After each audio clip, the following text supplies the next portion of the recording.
Hello friends, welcome to my channel.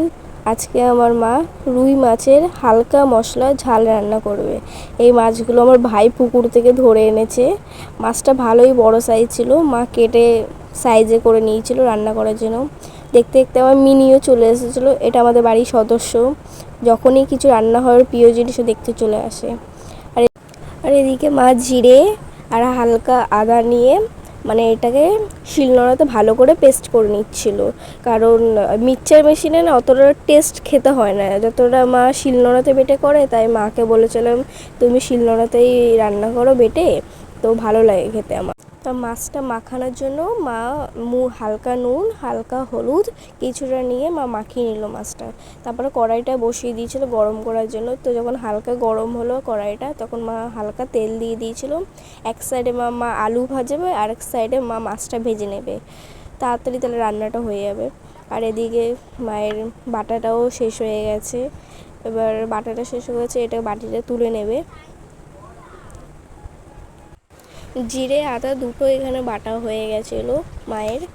এখন মা তেলটা গরম হয়ে গেছে, হালকা আলুটা দিয়ে ভেজে নিচ্ছিল মা লাল লাল করে ভালো করে আলুটা দিয়ে। আর এই সাইডে কড়াইতে মা মাছ ভাজা দিচ্ছে, মাছটা ভাজবে বলে। মাছগুলো ভালোই বড় বড় সাইজের ছিল, ভাই ভালোই মাছটা ধরে এনেছিল বড় সাইজের একটা। আর এদিকে আমার মিনির সাথে আমি তখন খেলতে এসেছিলো, তখন মায়ের মাছ ভাজা করছিল। আর মিনিটা শুধু সারাক্ষণ শুধু খাই, ও শুধু খেতে দাও, খেতে খুব ভালোবাসে। আর মাছ তো খেতে খুব ভালোবাসে, দেখতে চলে আসে। যখনই কিছু রান্না হবে বারবার দেখতে চলে আসবে কতক্ষণে রান্নাটা শেষ হবে, কতক্ষণে ও খাবে। আর এদিকে মায়ের মাছটা ভাজাও হয়ে গেছিলো, তখন মা মাছটা তুলে নিচ্ছিল ভালো করে। অন্যদিকে মায়ের তেলটা গরম হয়ে গেছিলো, তার মধ্যে মা আদা জিরে যে পেস্টটা করা ছিল সেই পেস্টটা মা কড়াইতে দিয়ে ভালো করে ওটাকে ভালো করে নাড়াচাড়া করে মশলাটাকে কষিয়ে নিয়ে ভালো করে তার মধ্যে 5 মিনিট রেখে দিয়েছিল। যখন মশলাটা হালকা লাল লাল হয়ে এসেছে এরকম, তখন মা ওই মশলাটার মধ্যে 2 চামচ হলুদের গুঁড়ো আর 2 চামচ লঙ্কার গুঁড়ো দিয়ে ভালো করে নাড়াচাড়া করে তার মধ্যে হালকা কিছুটা জল দিয়ে ভালো করে আবার নাড়াচাড়া করে 5 মিনিটের জন্য ছেড়ে দিয়েছিল। তারপরে যখন 5 মিনিট পরে যখন মশলাটা সুন্দর একটা কালার চলে আসে, তখন মশলাটার মধ্যে মা আলুটা দিয়ে আবার ভালো করে নাড়াচাড়া করে তখন হালকা জল দিয়ে দেয়। তরকারি যতটা তোমরা তরকারি বানাবে সেরকম অনুযায়ী জলটা দিয়ে দেয়। মা এখানে হাফ মগ জল ইউজ করেছিল।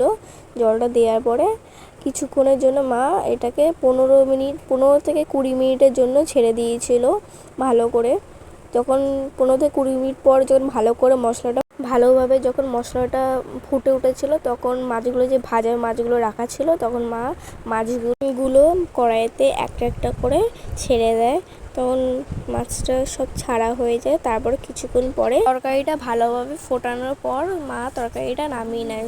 সুন্দরভাবে কালারটা তখন এসে যায়, তখন মা নামিয়ে নিচ্ছে। কালারটা খুব ভালোভাবে এসেছে। তোমাদেরও যদি ভালো লাগে তাহলে তোমরা বাড়িতে ট্রাই করতে পারো। Thank you for watching video.